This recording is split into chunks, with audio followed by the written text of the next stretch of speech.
Good day everyone, this is Desiree Salehan, and in this video I will be discussing to you the lesson 2, Textile Arts of the Minorities, and under this lesson are the topics Textile Art and Tinalak Process. Textile Arts of the Minorities. The craft of designing or creating textiles, these are materials composed of a web of natural or artificial fibers, spans global cultures and represents one of the earliest human technologies.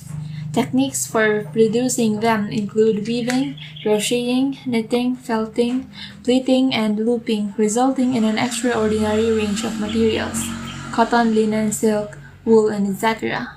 Textiles have long served various purposes, including the decorative, for instance in tapestries and rugs. So, textile arts are very important in all of the nations, especially on its usage and the aesthetic effect that it could give to us humans. So for example, the 230 featuring long bayeux tapestry, for example, serves as an important historical document in the telling of the Norman conquest of England in 1066 AD. In 20th century, as with many other mediums, artists began to use textiles in new contexts as well as explore the social and conceptual implications of their usage. So they are just not made for nothing. They are made for intensive usage and for aesthetic purposes. So textile art. Textile art is the process of creating something using fibers gained from sources like plants, animals, insects, or synthetic materials. So textile art can be made by just using the sources that are found in our surroundings. And examples of textiles include tapestries, rugs, quilts, and clothing. So think of a nation that has a very low temperature. So especially in the previous era, it will really be difficult for them to stand in that cold weather. They do not have warm clothing. So textile art has been their shield in protecting themselves from those low temperature areas or places. So people develop textiles to keep warm, to protect surfaces, and to insulate dwellings. People also use textiles to make objects that signal status or commemorated important events: flags, military uniforms, ceremonial banners. So these are the special events which textiles can be used for purposes. The textile arts also include those techniques which are used to embellish or decorate textiles: dyeing and printing to add color and pattern, embroidery and other types of needlework, tablet weaving, and lace making. Construction methods such as sewing, knitting, crochet, and tailoring, as well as the tools employed: looms and sewing needles. Techniques employed: quilting and pleating, and the objects made: carpets, kilims, hooked rugs, and coverlets, all fall under the category of textile arts. So let's move on to our main topic for the day, the tinalak process. So what is a tinalak? I think you're all familiar with this term, as we have already encountered it in our elementary and high school days, subjects that fall under the arts or history and other subjects around there. So the tinalak is a traditional cloth woven by the Tiboli women of Lake Cebu, and to them this unique fabric represents birth, life, union in marriage, and death. So Lake Cebu is also called as the land of the dream weavers. If you can visit YouTube, you can see there a showcasing of their beautiful land by our very own Miss Universe Catriona Gray. So it is very beautiful, and the queen featured the beautiful culture of this ethnic group and how they make their wonderful piece, tinalak. Making the tinalak is a skill that young Tiboli women learn through their mothers, grandmothers, or even sisters. Another additional information, this tinalak is originally made by the late Lang Dulay. Lang Dulay is a very popular and well-respected national artist here in our country. But unfortunately, she is already in heaven. So the masterpiece, the skills are then passed to generations, and I'm happy to think that they have not forgotten the efforts and the hard work of Lang Dulay just to make this wonderful creation. So it can take around 1 to 5 years of constant practice for a Tiboli woman to fully learn the full production method. As what we always say, practice makes perfect, permanent, and progressive. So let's move on to the specific steps and how they make the tinalak. So step 1 is kedungon or abaca plant. Harvesting of the abaca and stripping the fibers. Before harvesting begins, he sets up a prayer table and says a prayer to Fudalu. If you may think who Fudalu is, this is the spirit of the abaca, and the men treated this spirit with respect and treated this spirit as the god of abaca. In order to produce a 14-meter long tinalak, 6 abaca plants must be harvested. In addition, the plants need to be 2 to 3 years old and the diameter of their trunks at about 14 to 18 inches. So there is a guidance and there is a standard in making in harvesting a good abaca plant in a good state and quality. The trunk is then stripped off its layers, and the first 3 pieces are laid on a triangular offering table for Fudalu. So as you can see in the picture, they are separating the good fiber from the unnecessary materials that are not included in making the tinalak. And after stripping, the fibers would have to be combed immediately so as to remove the sap that causes the darkening of the strands. So the fibers are spread on a beam and left to dry inside the house. So after they have stripped off the fibers, they are then collecting it, and just like a hair of a human, they will comb it so as to remove the sap that could cause the ruining of the fibers, the darkening of the strands. So it should not be darkened, so they are taking care of it properly. So after then, the fibers would be hung inside a house, and this house is a cold and a close area so as to preserve the good quality and state of the abaca fibers. Step 2, or tembong or connecting. Segregating the fibers and connecting them from end to end. To soften the fibers, the women take the abaca strands and hand rub or squeeze them, using a motion like washing clothes to make them pliant.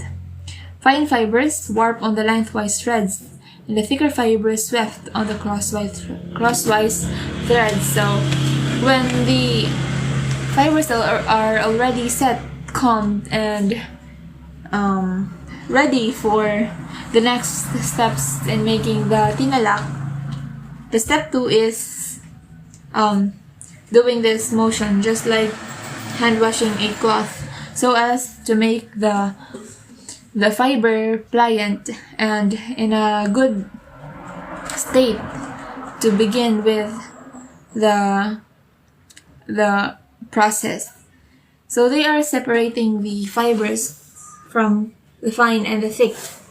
Fine fibers would be used for the lengthwise and the thicker fibers would be the crosswise. So there is a specific purpose for each type of fiber. Once dried, the women individually connect the fibers from end to end by tying tiny knots. The ends are cut with a sukbong, small weaver's blade, in order to make the connections invisible.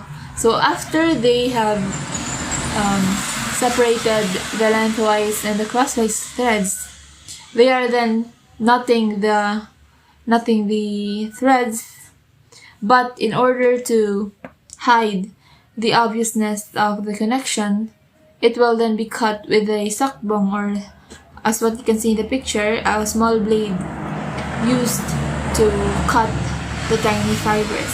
So it should be clean, and the handmade process should be intricate and careful. Around 34 to 40 blitos or bundles, with each bundle having 100 to 200 fibers of 1.5 to 2.5 meters in length, are needed to complete a 10 meters by 63 centimeters wide piece of tinalak. So it is very long, and the standards are already set to make the tinalak into perfection. So step 3, semdang or setting. By the way, this is setting. Sorry for the typography that I made, but I'm making the PowerPoint presentation. So preparing or setting the fibers on the loom for knotting. The connected fibers that make up the warp are set on the gonosmoy or loom. As you can see in the picture, there is a bamboo, just like bamboo, then bamboo. So it will make the fibers stretched so as to maintain its length and silkiness. But in the picture, it already have design. So just imagine that it is just pure fiber. I just can't see a picture na they are using the gonosmoy with a plain fiber. So, but don't worry, I will be giving you a video in the last part of this reporting for you to fully grasp and understand how a tinalak is made. So this special loom is composed of a comb-like wooden frame with teeth pointing upwards to preserve the fiber's length and silkiness. Excuse me. After the fibers are smoothed out, they are placed evenly and closely spread on the gonosmoy and held in place by a teladai, or wooden bar that is laid across and directly over the fiber. Step 4. Mebed or designing. Knotting the fibers prior to resist dyeing. The tying is done by first grouping fibers into 4 or 5s. Depending on the intricacy of the design, they are then knotted together using a separate piece of abaca that is dyed black and coated with beeswax. So, please see in the picture, those plain fibers are grouped into 4 or 5s. So, the thin fibers, they are then grouped into 4 or 5s.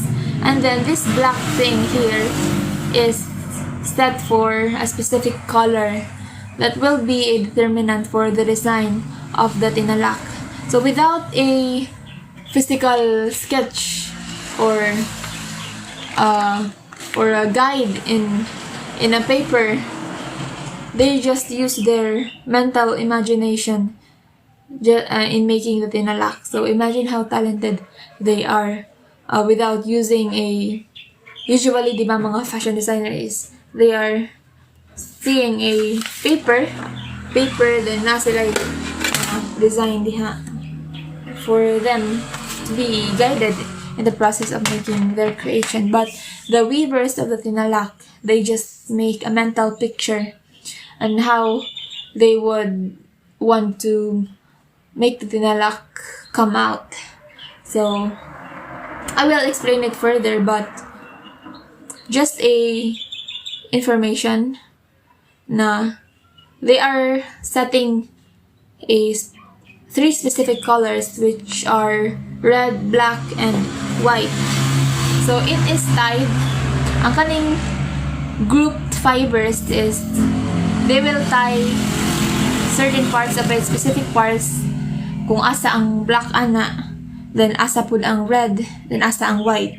So that will be a determinant on what design the tinalak would be. The tying is done by first grouping fibers into 4 or 5s. Depending on the intricacy of the design, they are then knotted together using a separate piece of abaca that is dyed black and coated with beeswax. The first knots tied are reserved for preserving the natural color of the abaca. The second set knots are for the areas to be dyed red. So since the knots determine the area which must not be dyed, the knots must be very tight. Step 5. Temogo or dyeing, and hemto or untying of knots. Gathering and preparing the natural dyes, dyeing the warp, and untying knots. A tinalak is defined by using the 3 traditional colors, black, red, and white. In coloring the abaca strands, the Tiboli women make use of natural dyes found in vegetation around their area. So they are really making this tinalak using just materials that can be found in their surroundings. This process of resist dye is commonly known as the ikat method. It is shared with the neighboring countries of Indonesia and Thailand. So ikat method is the method that is the process of resist dye and is shared on the neighboring countries, Indonesia and Thailand. So, for you to understand how the resist dye is made, I will explain it one by one.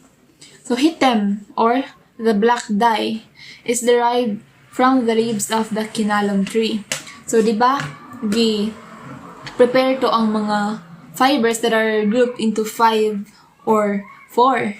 And then, there are 2 knottings. The first knot is reserved for the natural color, the creamy white color of the abaca. And the second knot is reserved for the red dye. So since there are already 2 ties, ang katong nga nakabilin nga walay ties is automatically will be colored black. So the cooking of the fibers that should be colored black takes an average of 3 weeks, with the fire being refueled three times each day, and the leaves and berries replaced every 2 days. So it is a very long process. It will take several weeks until the color black will be achieved.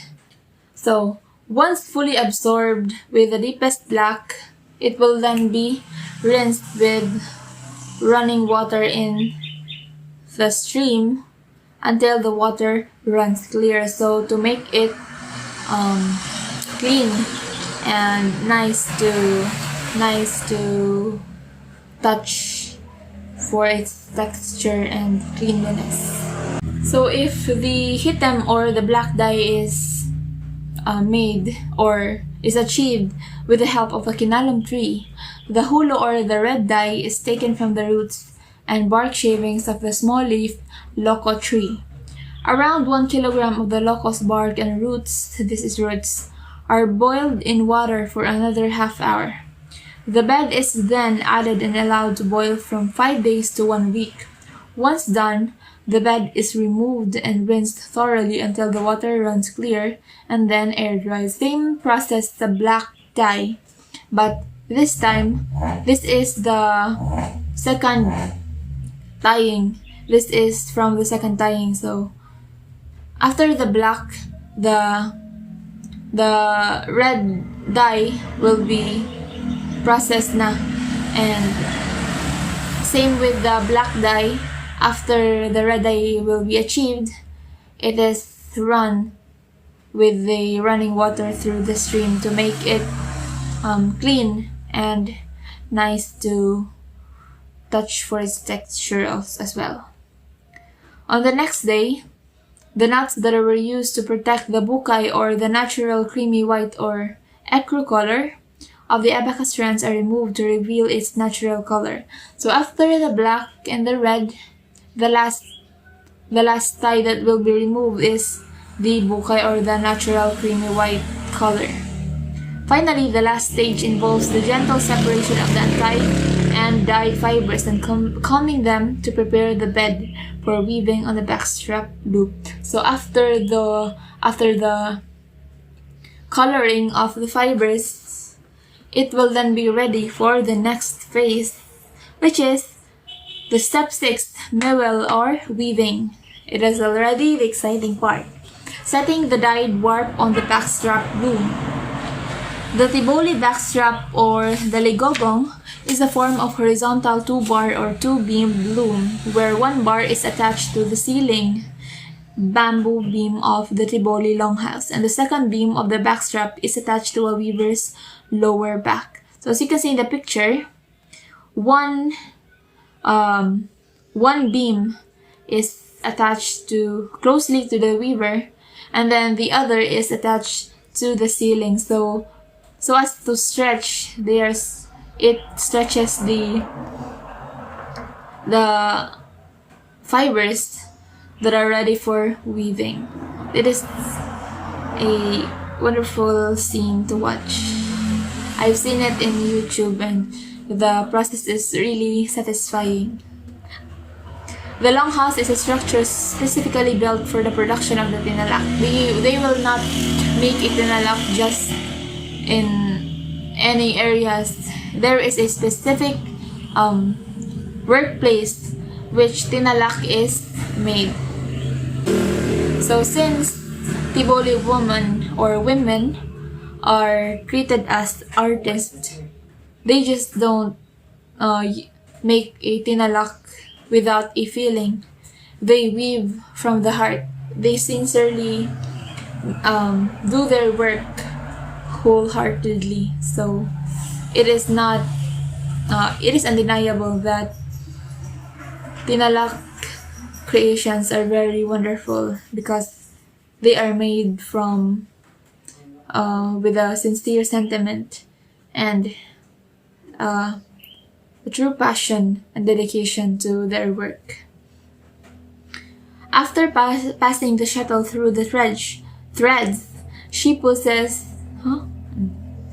After passing the shuttle through the threads, she pushes the threads to tighten using a flat piece of coconut wood, made smooth and shiny with use. Aside from the beam, there is also a complementing equipment, which is the flat piece of coconut wood.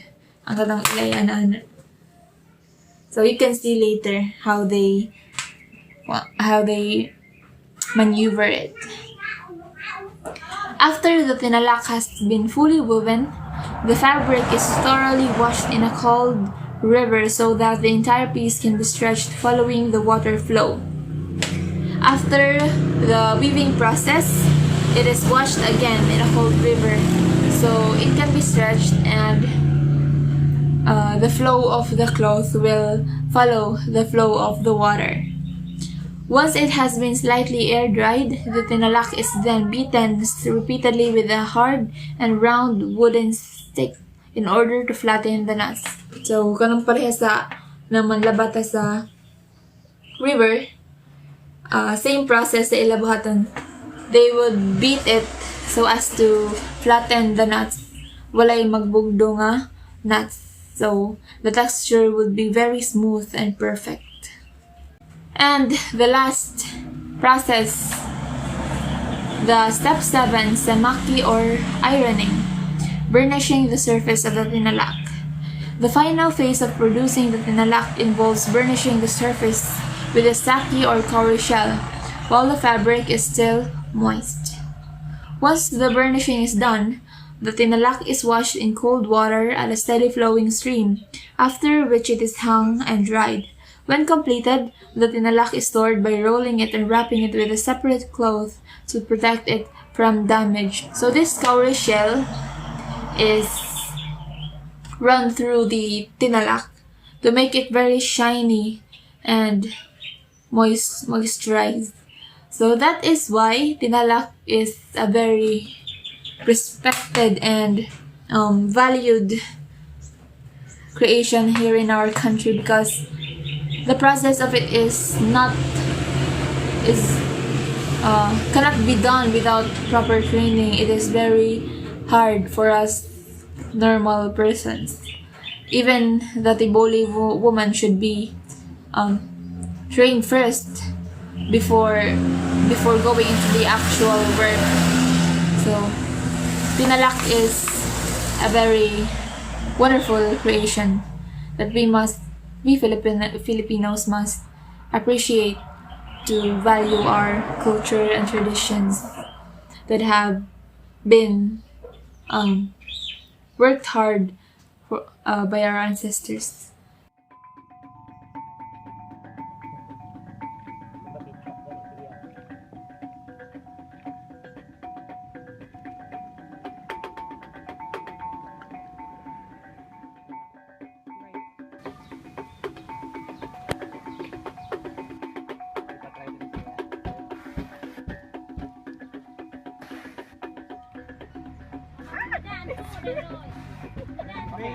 Just oh my god, it's stuck!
Okay.